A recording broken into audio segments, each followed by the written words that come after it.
Hi guys, I'm back finally. I've been trying to make some money on TikTok Shop, as you can tell, because I need a lot of lawyer money.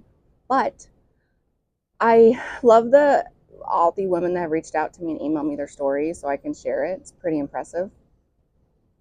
And I wanted to read one of them. And this woman has written a book, so I think it's okay to say her name. But her name's Susan, and it's a pretty traumatic story. So just listen, because I want you to know you're not alone. And things can get worse and worse and worse. Okay, so I'm going to read it. Hi, I'm Susan. I want to share my story with you, a story of resilience and a fight for justice that spans 7 years of my life. For 18 years, I believed I had a great marriage.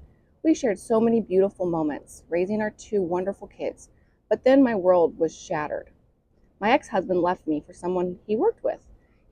She was pregnant before we even got divorced. In a small county in North Georgia where his family had connections, my ex-husband used their influence to tear my children away from me. My daughter was just 9 and my son was 14. A guardian ad litem who happened to be the mistress' best friend ruled that my kids should stay with him. I was completely cut off from my children. Everything was taken from me, my kids, my home, and my car. I was even forced to pay child support. Then came the darkest twist. I was sent to a mental hospital, a place I didn't belong. I had never touched drugs or alcohol. It was a setup, a cruel plan to strip me of my children. I was given so many drugs, I didn't know where I was. I was almost raped, hit, and left utterly alone. I emerged 7 days later, 16 pounds lighter, with hardly any hair left. But the worst part was the silence. I didn't hear from my daughter's voice for 104 days. I saw her for just 1 hour each Saturday for a month. From living in a beautiful $500,000 home, I found myself in a Walmart parking lot, washing my bras in the bathroom. This was the beginning of my nightmare. The beginning? My word. 5 attorneys couldn't stand against his influence, but finally the corrupt judge was recused after being caught for taking bribes. Still, the damage was done. My children cried and begged to come home, but the judge laughed, sent them back to their father, and I fainted right there in court. Believe it or not, things got worse. But over the years, my son, now 21, ran away from his father and never looked back. My daughter, at 17, finally came home to me. Holy crap. I think I cry. I've written a book about this journey, though each page still brings me to tears. The story isn't just about my pain, it's about the hope that justice will prevail, that karma will catch up. If you're going through a similar fight, don't give up. Your strength will bring you through. Keep believing, keep fighting. Karma will catch him. Susan. Ooh, was not expecting to cry on that.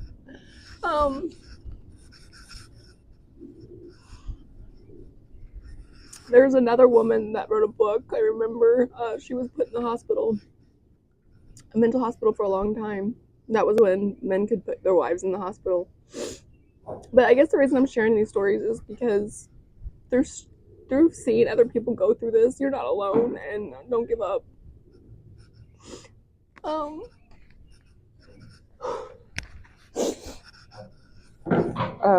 Trying to stop crying so tears don't go in my face, but then if I do that, everyone will say, oh, she's not crying, she's faking it. But we gotta stop the manipulation of the system. You know, I'm glad this woman didn't take her life, but many women do. They do silly things because they're pushed so far to the limit. They've stripped of everything they love, that they fought for and dealt with the last 10 to 15 years more. And I guess I'm just telling you these stories to let you guys know that you're not alone. And I'm trying really hard to change the system. And a lot of things are opening up for me to change things for everybody. It's going to take a huge fight, but just know you're not alone. And I'm working, and people are working to change the system because it's so bad. Anyway, thanks, Susan, for sending your story. And anyone else that wants to send their story to me, I don't have to use names. I can change the name. I can use your name, or I can take pictures, not use your pictures, or use your pictures. My goal is just for people to know that there are so many stories out there, and we need to create way more awareness, because everyone's silent when you're going through this situation. You can't talk about it, and then you feel alone and you feel isolated. Well, guess what? I'm here, and a lot of the women I know have gone through similar things this woman did. They're there for you too. So don't be scared to reach out. Get your village, get your people, and share your story privately with me. All right, I'll talk to you guys later. Have a good night.